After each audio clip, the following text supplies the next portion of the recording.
Hi guys, আজকে তোমাদের সাথে শেয়ার করব আমার শাওয়ার রুটিন। ফার্স্টেই হেয়ার অয়েলিং করে নিয়েছি প্যারাশুটেরই আর্গান হেয়ার অয়েলটা দিয়ে।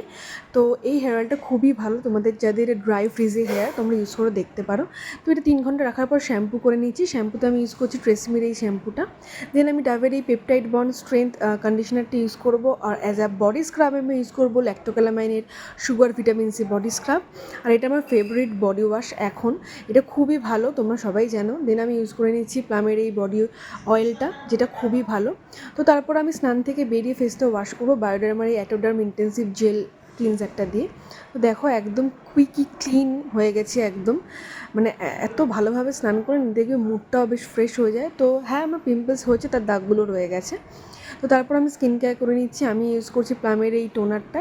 দেন আমি ইউজ করছি ল্যাক্টোক্যালামাইন, যেটার মধ্যে SPF 30 রয়েছে, আর সাথে সানস্ক্রিন আরও এক্সট্রা, হাইফেনের অনলাইন সানস্ক্রিন, অনলাইনের লিপ স্ক্রিন দুটোই।